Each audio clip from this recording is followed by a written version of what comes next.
Israel ने 15 महीने के बाद हजारों फिलिस्तीनियों को गाजा के उत्तरी इलाके में लौटने की अनुमति दे दी है। इसके बाद से हजारों लोग अपने घरों की तरफ लौटने लगे हैं। सीज फायर डील के तहत यह तय हुआ था कि इजराइल 25 जनवरी से उत्तरी गाजा में फिलिस्तीनी लोगों को लौटने की अनुमति देगा। हालांकि इजराइल हमास के बीच विवाद की वजह से इसमें 2 दिनों की देरी हुई। दरअसल इजराइल का आरोप था कि हमास ने आखिरी वक्त पर एक बंधक को रिहा नहीं किया।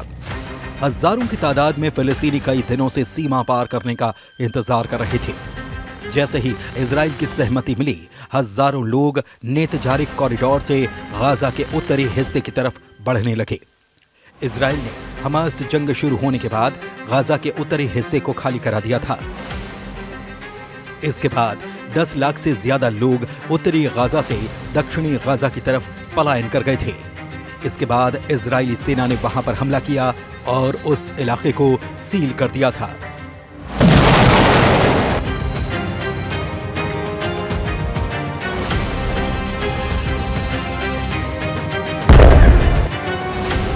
वहीं हमास ने कहा है कि लोगों का घर लौटना इजराइल की हार है।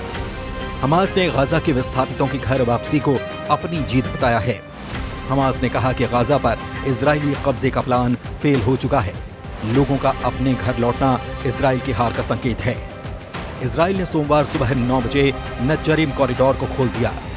मीडिया रिपोर्ट के मुताबिक नजरिम कॉरिडोर के खुलने से 2 घंटे के भीतर ही 2 लाख विस्थापित फिलिस्तीनी पैदल गाजा की सीमा में घुसने में कामयाब हुए। रिपोर्ट्स के मुताबिक 2 घंटे के बाद गाड़ियों के लिए सीमा खोली गई। हमास इस हफ्ते 6 और इजरायली बंधकों को रिहा करेगा। सीज फायर समझौते के तहत इस हफ्ते हमास इजराइल के 6 नागरिकों को रिहा कर रहा है। इन्हें 3-3 के 2 बैच में गुरुवार और शनिवार को रिहा किया जाएगा।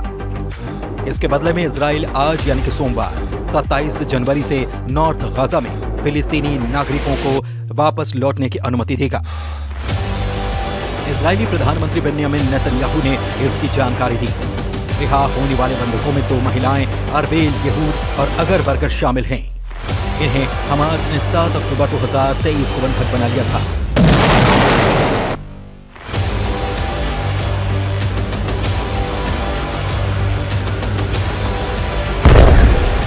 इजराइल ने पिछले हफ्ते शनिवार को रिहा हुई 4 महिला बंधकों के साथ अरबेल यहूद को रिहा करने की मांग की थी। हालांकि हमास ने अरबेल के शनिवार को रिहाई नहीं की।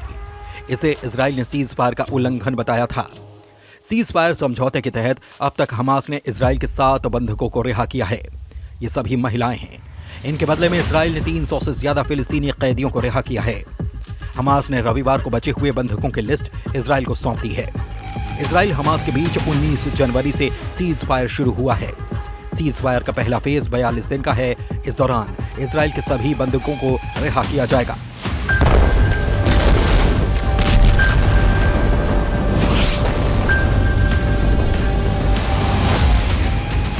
शनिवार तक इजराइल को यह लिस्ट नहीं मिली थी। इसे इजराइल ने सीज फायर का उल्लंघन बताया था। इसके चलते नॉर्थ गाजा में फिलिस्तीनियों की वापसी में देरी हो रही थी। सीज फायर डील 3 फेज में पूरी होगी। पहले फेज में हमास इजराइल से किडनैप किए गए 33 बंधकों को रिहा करेगा। इसके साथ ही इजरायली सेना गाजा की सीमा से 700 मीटर पीछे लौटेगी। इजराइल के न्याय मंत्रालय ने भी 95 फिलिस्तीनी कैदियों की लिस्ट जारी की, जिन्हें पहले फेज में रिहा किया जाएगा। इनमें 69 महिलाएं, 16 पुरुष और 10 नाबालिग शामिल हैं। इजराइल 700 से ज्यादा फिलिस्तीनी कैदियों को रिहा करेगा। इनके नाम की लिस्ट जारी की गई है। इस लिस्ट में शामिल कई लोग हत्या के आरोप में उम्र कैद की सजा काट रहे हैं, जिनमें हमास और फिलिस्तीनी इस्लामिक जिहाद के सदस्य शामिल हैं।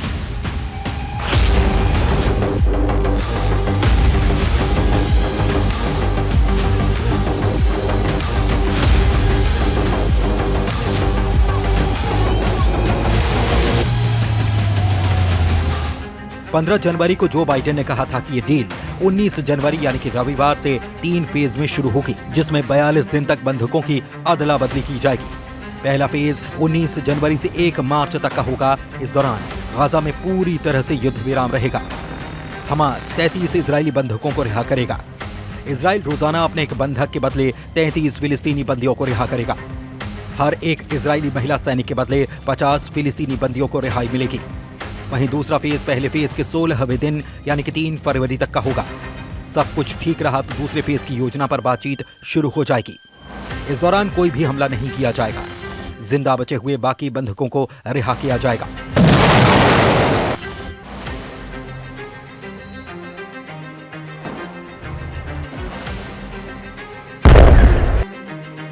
इजराइल 1000 फिलिस्तीनी कैदियों को रिहा करेगा। इनमें लगभग 190 कैदी 15 साल से ज्यादा समय से सजा काट रहे हैं। तीसरे फेज में इस डील के आखिरी फेज में गाजा को दोबारा बसाया जाएगा। इनमें 3 से 5 साल का वक्त लगेगा। हमास के कब्जे में मारे गए बंधकों के शव भी इजराइल को सौंपे जाएंगे।